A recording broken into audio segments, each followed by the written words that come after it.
So students, इस question में ये जो दो सिस्टम गिवन है, इन दो सिस्टम का नेट डाइपोल मोमेंट निकालना है। तो सबसे पहले तो ये जानना ज़रूरी है क्या ये डाइपोल होंगे। तो अगर किसी भी सिस्टम को डाइपोल होना है तो उसकी ज़रूरी कंडीशन क्या है कि उस सिस्टम पे नेट चार्ज मिला के ज़ीरो होना चाहिए। तो जैसे फर्स्ट वाले केस में देखो, ये तीनों पे मिला के ये 3 पॉइंट चार्जेस को अगर ऐड कर दो एल्जेब्रिकली, तो -3 +5 एंड -2 मिला के क्या हो जा रहा है, ज़ीरो हो रहा है। और ऑब्वियसली सेपरेशन है इनमें कुछ, तो ये सिस्टम एक डाइपोल बन रहा है। इसी तरह से दूसरे वाले क्वेश्चन में भी देखो, +3 -2 -1, तो मिला के क्या हो गया, ज़ीरो। तो ये भी एक डाइपोल की तरह ही काम करेगा।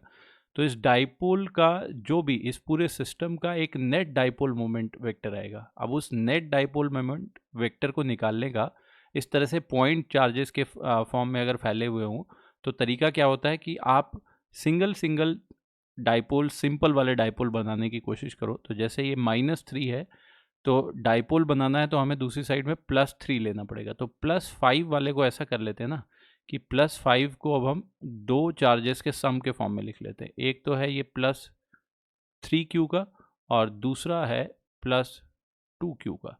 तो बेसिकली +5 के एक सिंगल चार्ज को हमने दो चार्जेस में तोड़ दिया। अब ये हमारा ख़त्म हो गया। अब इसमें से देखो, तो एक चार्ज जो हो गया, एक डाइपोल जो बन रहा है वो ये बन रहा है -3Q और +3Q का मिला के। और जो दूसरा डाइपोल बन रहा है वो बन रहा है ये +2Q और ये -2Q को मिला के।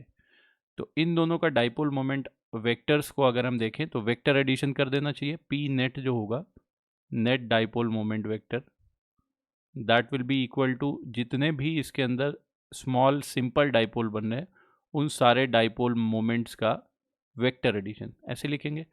तो पहला वाला देखो, -3 +3 नेगेटिव से पॉजिटिव, मतलब कि राइट वर्ड डायरेक्शन। ठीक है, राइट वर्ड डायरेक्शन को लेट से पॉजिटिव ले लेते हैं। ठीक है, यहाँ पे सिर्फ एक ही डायरेक्शन में वेक्टर वेक्टर आएगा, या तो राइट में होगा या तो लेफ्ट। तो वेक्टर लिखने की जगह हम पॉजिटिव और नेगेटिव से ही काम कर सकते हैं। तो यहाँ पे देखो, जो नेट डाइपोल मोमेंट आएगा पी नेट, उसका मैग्नीट्यूड पहले वाले का आ रहा है, चार्ज का मैग्नीट्यूड 3Q मल्टीप्लाइड बाई बीच की distance a। So 3Q multiplied by a, ये आ गया पॉजिटिव।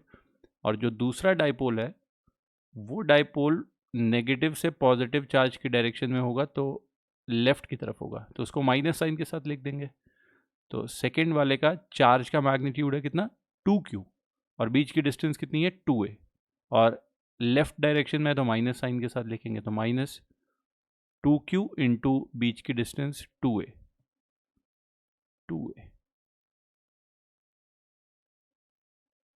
सो यहाँ से फर्स्ट वाले केस में आ गया 3 - 4 which is -QA।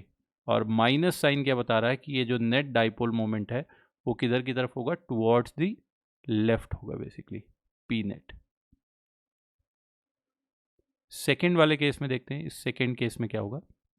Second case में फिर इसी तरह से 3Q को दो ऐसे पार्ट्स में जोड़ो जिससे बाकी ये नेगेटिव चार्जेस के साथ पेयर बना के एक सिंपल सिंपल डाइपोल बनते चले जाएं।